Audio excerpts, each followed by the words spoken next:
Hello, welcome back to the reading of the poem of the Man God, written by Maria Valtorta, Volume 2. Chapter 240, Part 1. Jesus is the Powerful Lover. The Parable of the Lost Drachma. 2nd August 1945. The boat is sailing along the coast from Capernaum to Magdala.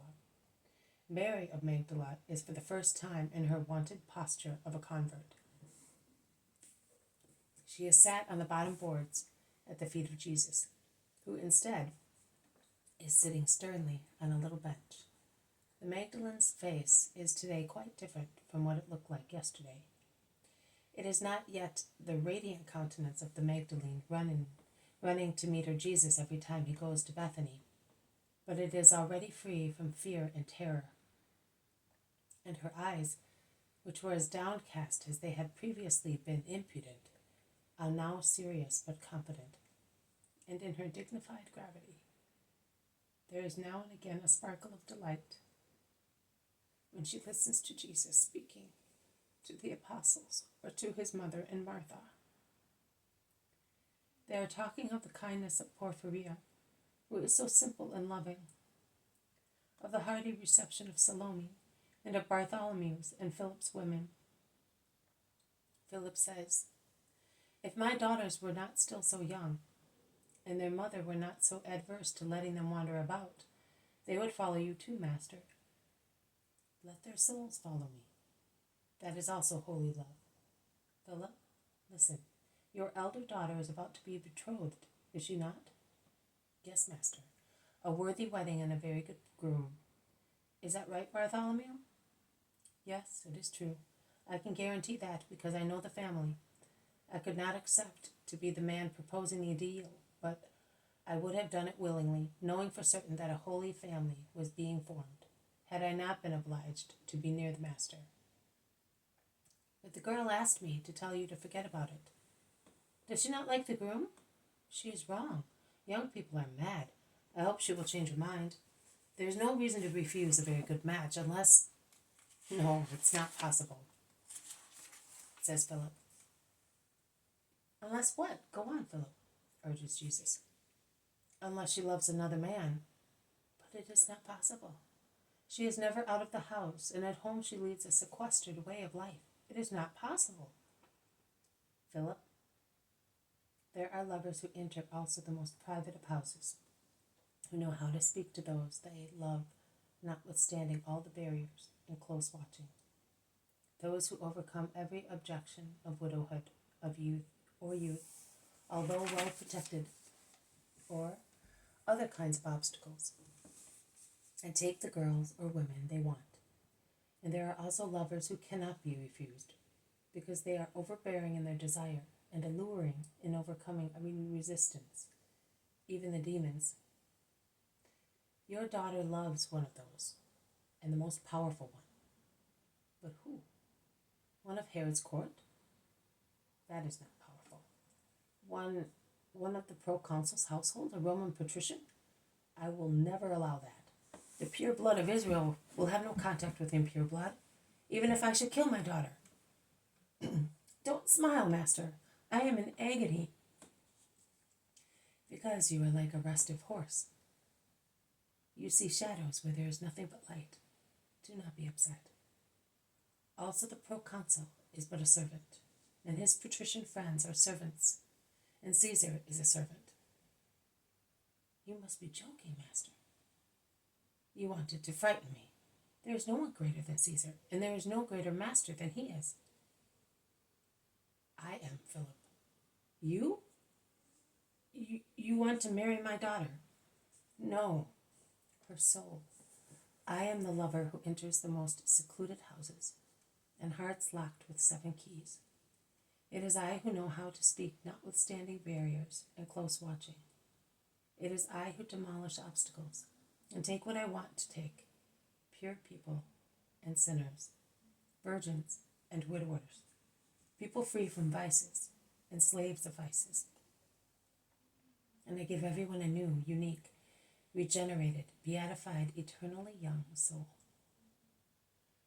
My wedding, and no one can refuse to give me my kind praise, No father, no mother, no children, not even Satan. Whether I speak to the soul of a young girl, like your daughter, or to the soul of a sinner immersed in sin and held by Satan with 7 chains, that soul will come to me, and no one or nothing can snatch it from me. No wealth, power, or joy of the world can give the perfect delight that those enjoy who get married to my poverty, to my mortification. They are bare of all poor wealth, and clad with all celestial good. They are cheerful with the serenity of belonging to God alone. They are the masters of the earth and of heaven. They dominate the former and conquer the latter. But that never happened in our law, exclaims Bartholomew. Divest yourself of the old man, Nathaniel. When I saw you for the first time, I greeted you, saying that you were a perfect Israelite without guile. But be now of Christ, not of Israel. And be so without deception and without ties. Clothe yourself with this new mentality. Otherwise, you will not be able to withstand the many beautiful aspects of the redemption that I came to bring to all mankind. Philip intervened, saying, And you say that my daughter has been called by you? And what will she do now? I will certainly not oppose her, but I wish to know also to help her in what her call consists. In bringing the lilies of a virginal love into the garden of Christ. There will be so many such virgins in future centuries. So many. Scented flower beds to counterbalance the sinks of vice. Praying souls counterbalancing blasphemers and atheists. They assist mankind in all its misfortunes and are the joy of God. Mary of Magdala moves her lips to ask a question, and in doing so she still blushes, but she looks freer and easier than in past days. And we, the ruins that you are building up, what shall we become? What your virgin sisters are. Oh, it cannot be. We have trampled on too much mud, and it is not possible. Mary, Jesus never forgives by halves. He told you that he had forgiven you, and so it is. You and all those who sinned like you, and whom my love forgives and weds, will smell sweet, will pray, love, and comfort.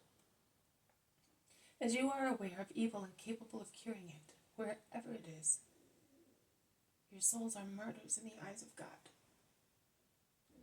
You are therefore as dear as virgins. Martyrs? In what, Master? Against yourselves, and recollections of your past, and through thirst for love and expiation. Must I believe that? The Magdalene looks at everybody in the boat, asking them to confirm her rising hope. Ask Simon. I spoke of you and of sinners in general in a starry night in your garden, and all your brothers can tell you whether my voice has sung the wonders of mercy and of conversion for all those who have been redeemed. Also the boy has spoken to me about it. In his angelical voice, I came back from his house, from his lesson with a refreshed soul. He made me understand you better than my sister did, so much so that I felt more confident in having to face Magdala. Now, after what you told me, I feel my strength growing. I scandalized the world, but I swear to you, my Lord, that the world looking at me now will understand what your power is like. Jesus lays his hand on her head for a moment, while the Most Holy Virgin smiles at her, as only she can smile. Heavenly. This has been a reading from the poem of the Mad God written by Maria Valtorta, Volume 2, Chapter 240, Part 1. Jesus is the powerful lover, the parable of the lost drachma. Thank you for listening.